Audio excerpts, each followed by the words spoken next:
Ya, untuk analisis menggunakan SPSS, jadi yang pertama kita lakukan adalah persiapan datanya terlebih dahulu. Nanti bisa dibuka data ini ya, data dan hasil C-square ini. Jadi data ini sebenarnya sama aja dengan data yang digunakan untuk validitas dan reliabilitas sebelumnya. Nah ini ya, nah, datanya seperti ini. Nah ditabulasi ya sepertinya, jadi ada total score. Jadi ini dari 20 item itu kita totalkan skornya ini berapa per responden seperti itu. Kemudian untuk dukungan keluarga, karena ini harus dibentuk menjadi kriteria, jadi kriterianya itu ada kurang dan baik. Jadi kurang itu adalah nilainya itu lebih kecil dari rata-rata, kemudian baik itu lebih besar dari rata-rata. Nah, untuk membuat rata-rata ini minnya berapa? Ini ada di sini ya. Ini ada rumusnya menggunakan rumus average. Oke, dan untuk kriterianya ini ada rumusnya ya. Dan ini tinggal diikuti saja seperti itu. Dan untuk yang pola pemberian ASI juga sama. Di sini ada rumusnya seperti ini, tinggal diikuti saja rumusnya. Nah, setelah datanya seperti ini, lalu kita buka aplikasi SPSS. Di sini saya menggunakan SPSS versi 30. Namun ini bisa dilakukan di versi berapapun karena prosesnya sama saja ya. Nah, akan muncul tampilan seperti ini. Kita masuk ke variable view. Nah, seperti ini ya, variable view. Oke, selanjutnya adalah kita copy dulu datanya. Nah, kita copy yang ini dulu ya. Nah, ini. Copy, kemudian kita paste di name seperti ini. Oke, seperti ini ya. Kemudian kita copy keterangannya. Nah, ini ya. Copy, kita paste di sini. Kemudian kita masukkan untuk kriterianya. Nah, ini ya kriteria ini. Nah, kriteria kita masukkan di sini di value. Jadi dukungan keluarga kita klik seperti ini. Kita plus 2 kali karena ada dua kriteria. Value 1 dan 2. Nah, untuk dukungan keluarga, nah ini ya, 1 itu adalah kode untuk kurang. Nah, seperti ini. Kemudian untuk 2 itu adalah baik ya, seperti ini. Kemudian oke. Nah, untuk yang kedua, untuk yang pola pemberian, nah ini ada 2 ya. Nah, 1 untuk kode tidak eksklusif, kemudian 2 untuk kode eksklusif. Nah, seperti ini. Kemudian kita oke. Nah, setelah seperti ini, lalu kita masuk ke data view. Nah, di data view ini kita copy ini ya, datanya ini. Nah, kita copy mulai dari sini sampai sini ya. Nah, seperti ini. Copy, kita paste di sini. Nah, ini bisa kita analisis. Jadi yang pertama kita analisis di sini adalah uji validitas dan reliabilitas terlebih dahulu. Caranya analyze, kemudian correlate. Nah, ini ya, bivariate. Nah, kita masukkan item 1 sampai dengan total skornya seperti ini. Lalu kita klik OK. Nah, ini ya untuk uji validitasnya. Kemudian yang kedua adalah uji reliabilitas. Caranya analyze, scale, reliability analysis.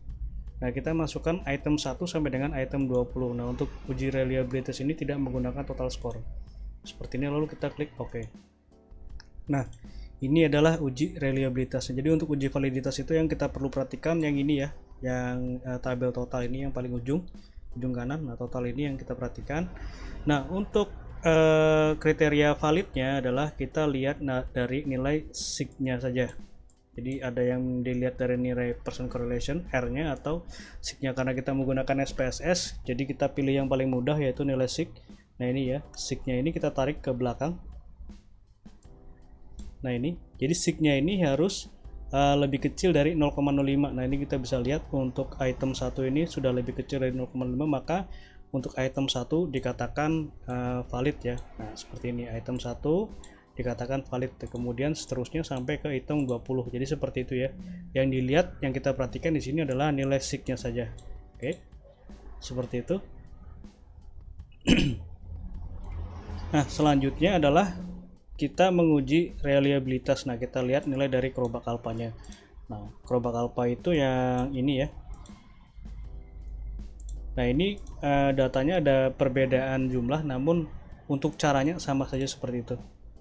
Nah, untuk kerobak alpa di sini kita lihat nilainya adalah 0,954.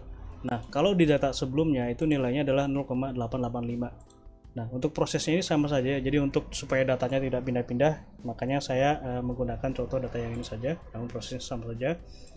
Jadi nilai kerombak alpha, nah dari data sebelumnya itu, ini harus lebih besar dari 0,60. Nah, ini sudah lebih besar dari 0,60, maka dikatakan datanya itu reliable ya. Jadi pada tahap ini untuk kuesioner ini ya, dukungan keluarga, ya dukungan keluarga itu dapat dikatakan valid dan reliable seperti itu. Nah, jadi saya menggunakan data ini ya, data terakhir, supaya nanti disesuaikan saja karena caranya sama saja. Oke, seperti itu ya untuk uji validitas. Nah, kemudian yang terakhir di sini adalah uji chi-square. Nah, untuk chi-square caranya seperti ini. Analyze, kemudian kita pilih menu deskriptif. Kita pilih menu ini ya, row step.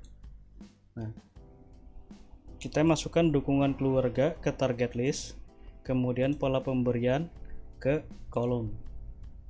Kemudian kita klik statistik. Nah, kita centang di sini chi-square. Continue lalu klik OK. Nah, seperti ini untuk hasilnya. Jadi yang kita perlu perhatikan di sini adalah nilai dari cross tabulasi dan persen chi-square. Jadi cross tabulasi ini merupakan tabulasi silang, namun yang terpenting adalah nilai dari sini ya, nilai dari asymptotic significant to set. Nah, ini, dan nilainya ini harus lebih kecil dari 0,05 baru dikatakan terdapat hubungan. Nah, kita lihat untuk nilainya. Nah, di sini nilainya adalah 0,035, maka ini terdapat hubungan ya antara dukungan keluarga terhadap pola pemberian ASI. Seperti ini ya, ada pengaruhnya signifikan seperti itu. Nah, kalau untuk membaca tabulasi silang ini tinggal kita baca saja ya, lurus seperti ini cara membacanya. Jadi untuk dukungan keluarga kurang yang memberikan ASI tidak eksklusif sebanyak 23 orang atau 28,4%. Kemudian yang dukungan keluarga kurang namun memberikan ASI eksklusif sebanyak 14 orang ya, atau 14 responden seperti itu. Dengan total ya, total yang dukungan keluarga kurang itu ada 37 orang seperti ini. Nah, kemudian yang dukungan keluarga baik yang tidak memberikan aksi eksklusif ada 17 orang. Nah, yang memberikan aksi eksklusif di sini ada 33 orang ya, 27 orang ya.